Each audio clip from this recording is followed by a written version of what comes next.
दोस्तों वीडियो में बात करेंगे कि पेट्रोल में इथेनॉल के मुद्दे पर कैसे मोदी सरकार झुकती नजर आ रही है और किस बड़े फैसले की खबर सामने आई है। पहले आपको दिखाते हैं कि अरविंद केजरीवाल ने कार कंपनियों के उन एक्सपर्ट्स की कैसे धज्जियां उड़ाई हैं जो मोदी सरकार को डिफेंड करने प्रेस कॉन्फ्रेंस करने आए थे। अरविंद केजरीवाल ने इन कार कंपनियों पर झूठ बोलने का आरोप लगाते हुए कुछ फैक्ट रखे हैं अपनी प्रेस कॉन्फ्रेंस में। और क्या फैक्ट रखे अरविंद केजरीवाल ने, एक के बाद एक 3 बयान आपको सुनाएंगे। पहले कार कंपनियों के झूठ को लेकर क्या कहते हैं केजरीवाल, बयान नंबर 1 सुनिए। लोग देख रहे हैं कि किस तरह से केंद्र सरकार पूरे देश पे जबरदस्ती करके E20 पेट्रोल थोप रही है। लोगों का जबरदस्त विरोध है, लेकिन इस विरोध के बावजूद केंद्र सरकार अपनी जिद पे अड़ी हुई है। उस जिद का कारण क्या है ये तो मेरे को नहीं पता, लेकिन केंद्र सरकार टस से मस नहीं हो रही और रोज झूठ पे झूठ, कभी ये मंत्री झूठ बोल रहा है, कभी वो मंत्री झूठ बोल रहा है। झूठ के पुलंदे दिए जा रहे हैं और नए नए हथकंडे अपनाए जा रहे हैं केंद्र सरकार के द्वारा लोगों को मनाने के लिए, समझाने के लिए भाई E20 इस्तेमाल कर लो। अभी 3 जुलाई को केंद्र सरकार ने 6 ऑटो मैन्युफैक्चरिंग कंपनियों को बुलाया और बोला तुम प्रेस कॉन्फ्रेंस करके जनता को कहो भाई E20 ठीक है। ये 6 कंपनियां कौन सी हैं? Maruti Suzuki, Toyota Kirloskar, Hero MotoCorp, Hyundai motor, Bajaj auto, TVS motor company. इन 6 को कहा भाई तुम प्रेस कॉन्फ्रेंस करो और तुम जनता को बोलो भाई E20 सही पेट्रोल है और अगर आपका व्हीकल E10 है तब भी E20 चलेगा। आपका व्हीकल E20 नहीं है तब भी चलेगा।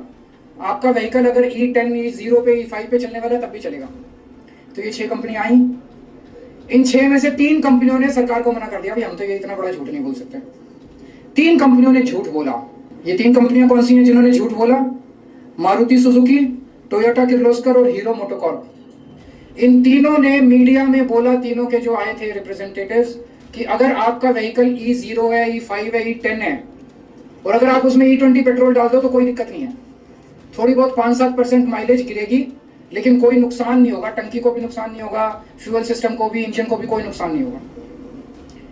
ये उन्होंने तीनों कंपनियों ने झूठ बोला। ये मैं साबित कर रहा हूं, आज उनके ओनर मैनुअल लेके आया हूं मैं। ओनर मैनुअल क्या होता है? जब आप गाड़ी खरीदते हो तो गाड़ी के साथ एक ओनर मैनुअल मिलता है, उसमें सारी टर्म्स एंड कंडीशंस होती है। वो एक तरह से कॉन्ट्रैक्ट होता है कंज्यूमर और ऑटो कंपनी के बीच में। अब टोयोटा का जो ओनर मैनुअल है वो क्या कहता है?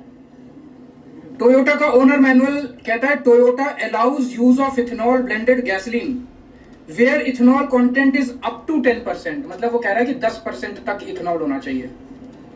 और उसमें नीचे नोट में लिखा है if you are not satisfied with drivability और fuel economy of your vehicle when you use gasoline alcohol blend you should switch back to unleaded gasoline containing no alcohol. इसका मतलब यह हुआ कि 10% से ज्यादा इस्तेमाल नहीं करना, लेकिन 10% इस्तेमाल करने में भी अगर दिक्कत आए तो 10% भी नहीं करना।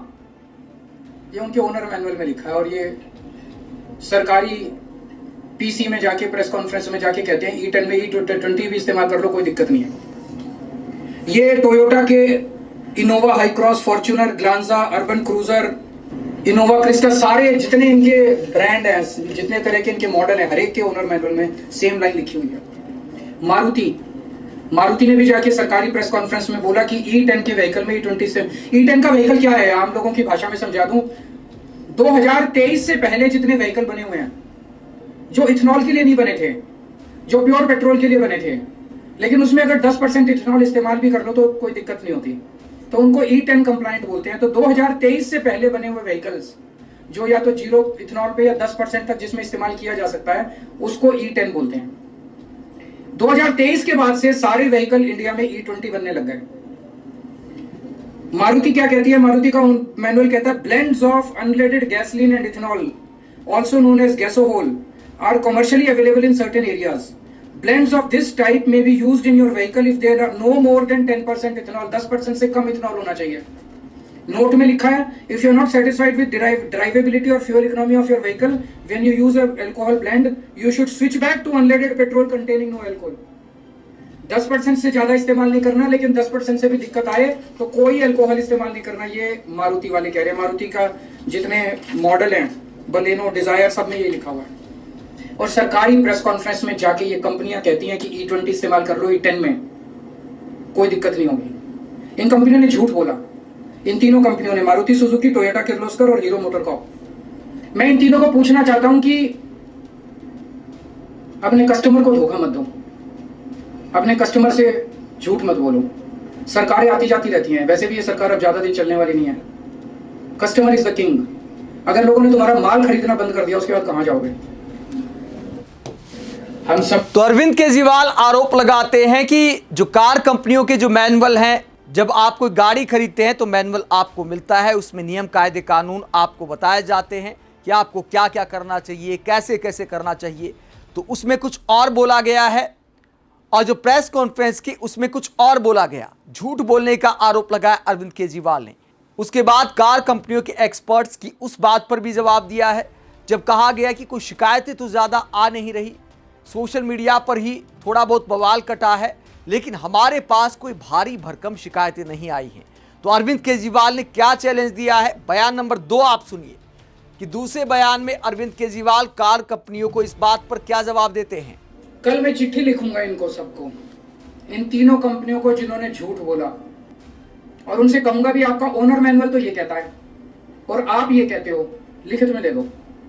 लिखित में दे दो कि अगर किसी गाड़ी की, तुम्हारी गाड़ी की माइलेज 10% से ज्यादा कम हो जाती है तो क्या आप उस बंदे को माइलेज के लिए कॉम्पेंसेट करोगे?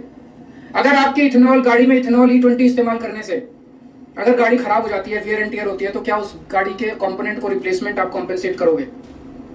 एक बार हाँ कह दो, लाइन लग जाएगी तुम्हारे प्लांट के सामने पूरे देश में गाड़ियों की। मैं दूसरी कंपनियों को भी लिखूंगा जिन्होंने सरकार के कहने के बावजूद भी नहीं बोला, उनसे बस ये पूछूंगा भी एक बार क्लैरिफाई कर दो कि क्या आप भी मानते हो कि E10 में E20 पेट्रोल इस्तेमाल नहीं किया जा सकता? सभी कंपनियों को कल मैं एक चिट्ठी लिखूंगा और अगले हफ्ते में प्रधानमंत्री जी को चिट्ठी लिखूंगा कि प्रधानमंत्री जी, आपके इस मिस एडवेंचर का नुकसान जनता क्यों भुगते? आप ये बता दो कि अगर हमारी माइलेज कम होती है तो हर्जाना आपकी सरकार देगी कि कंपनी देगी? अगर हमारी गाड़ी का इंजन खराब होता है, फ्यूल सिस्टम खराब होता है, तो हर्जाना तो देखो देना पड़ेगा। जनता हर्जाना क्यों भुगते? हर्जाना आप दोगे कि कंपनी देगी? तो अरविंद केजरीवाल कार कंपनियों के साथ साथ मोदी सरकार पर भी टारगेट करते हैं। उसके बाद उस आरोप पर भी जवाब देते हैं जब सरकार के मंत्री कार कंपनियों के एक्सपर्ट दलील देते हैं कि बाकी देशों में भी तो ऐसा होता है। तो अरविंद केजरीवाल ने अंतर को बताया है। ये अंतर बताया है कि जो विकसित देश है वहां पर कैसे लागू होता है और हमारे यहाँ कैसे लागू किया गया है, कैसे थोपा गया है। अरविंद केजरीवाल क्या कहते हैं, जरा सुनिए। ने एक और झूठ चला रखा है कि ये इंडिया कोई पहला कंट्री थोड़ी है जो इथेनॉल इस्तेमाल कर रहा है, और भी बहुत कंट्रीज हैं जो इथेनॉल इस्तेमाल कर रहे हैं, वहां तो शोर नहीं कर रहे लोग। ये आधा सच है। बाकी कंट्रीज में जो इथेनॉल इस्तेमाल हो रहा है वो E10 से कम हो रहा है। जो मैंने कहा ना, नॉर्मल गाड़ियां भी E10 तक तो इस्तेमाल कर लेती हैं, उससे ज्यादा नहीं कर पाती। बाकी E10 जर्मनी में E10 से कम है, अमेरिका में E10 से कम है, फ्रांस में E10 से कम है, थाईलैंड में अभी तक E10 से कम है, जापान में E3 है। E10 का टारगेट जापान ने 2030 में रखा है। अभी 7-8 साल का उन्होंने फेज आउट पीरियड दिया है। E3 से E10 जाने के लिए जापान ने 7 साल रखे हैं। 2040 का टारगेट जापान ने रखा है, अब से 16 साल बाद E20 के लिए। 16 साल जापान लेगा E20 में जाने के लिए। थाईलैंड ने 2008 में E20 ट्रायल बेसिस पे, पायलट बेसिस पे कुछ पेट्रोल पंप पे ट्राई किया था। आज 2026 हो गया, 18 साल हो गए, अभी तक वहां पे केवल दोनों ऑप्शंस हैं, या तो E20 ले लो या E10 ले लो। 18 साल हो गए, 18 साल का फेज आउट पीरियड है। ब्राजील पूरी दुनिया में अकेला देश है जहां पे E100 है, जीरो पेट्रोल पूरा के पूरे। वो फ्लेक्सी फ्यूल कार्स बोलते हैं, फ्लेक्सी फ्यूल व्हीकल्स बोलते हैं उनको। ब्राजील ने कितने साल लिए? 50 साल लिए उन्होंने ट्रांजिशन के लिए। 1931 में ब्राजील में E5 इंट्रोड्यूस हुआ था और 1985 में E20 इंट्रोड्यूस हुआ था। 1975 में ब्राजील ने ट्रांजिशन शुरू किया। 10 साल 1975 से 1985 के बीच में 10 साल उन्होंने लिए ट्रांजिशन करने के लिए, और 1985 से आज तक उन्होंने टाइम लिया। अब वहां पे आपको ऑप्शन मिलता है ब्राजील में, या तो आप E100 ले लो या आप E20 ले लो, E30 ले लो। वहां E30 बेसिक है। उन्होंने इतने साल में अपने सारे व्हीकल्स को कंप्लायंट कर लिया। इंडिया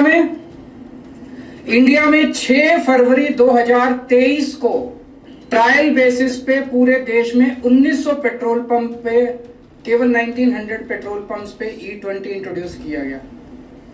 और मात्र 3 साल के बाद 1 अप्रैल 2026 को पूरे देश के 90,000 पेट्रोल पंप्स के ऊपर E20 थोप दिया गया, जबरदस्ती कर दिया गया। तो अरविंद केजरीवाल साधारण भाषा में समझाते हैं कि बाकी देशों में और हमारे देश में क्या अंतर है। हमारे देश में E10 वाले व्हीकल में भी E20 थोप दिया गया है, जबकि इंजन उसके मुताबिक नहीं है, गाड़ियों की मॉडल उनके मुताबिक नहीं है। तो पहले गाड़ियां अपडेट करो, उसके बाद फ्यूल थोपा जाना चाहिए, वरना ऑप्शन देना चाहिए। 2023 के बाद जो गाड़ियां बनी है E20 के हिसाब से, उसमें E20 डाला जा सकता है, लेकिन पहले की गाड़ियों में एक ऑप्शन होना चाहिए ग्राहकों के पास कि हमें कौन सा फ्यूल लेना है, ग्राहक की मर्जी। अरविंद केजरीवाल सहित जब तमाम विपक्षी नेता, यहां तक कि मोदी सरकार के समर्थक भी E20 को लेकर सरकार को सुना रहे हैं, मानने को राजी नहीं है, तो सरकार थोड़ा बैकफुट पर जाती हुई दिखाई दे रही है। इंडियन एक्सप्रेस की रिपोर्ट में क्या खुलासा किया गया है, ये खबर आप देख सकते हैं। इंडियन एक्सप्रेस की इस खबर के मुताबिक बैकलैश के बाद, आक्रोश को देखते हुए, जनता के आक्रोश के बाद मोदी सरकार ने 25% एथेनॉल ब्लेंड करने का जो प्लान है वो टाल दिया है, जब तक कि पूरे इंतजाम नहीं हो जाते। तो ये बड़ी खबर सामने आई है। जनता की आवाज उठाने का आप इसे असर मान सकते हैं। तहसीन पूनावाला, जिन्होंने इसे लेकर एक आंदोलन सा छेड़ा हुआ है, वो इसे अपनी जीत बताते हैं और क्या कहते हैं, जरा सुनिए। This, it seems, is the first victory for you, the people of India and Team Bharat. It seems after our collective protest at Jantar Mantar, the government has given in and has agreed not to roll out further ethanol blended petrol or higher ethanol blended petrol, which is ethanol 25, until the 360-degree infrastructure is ready.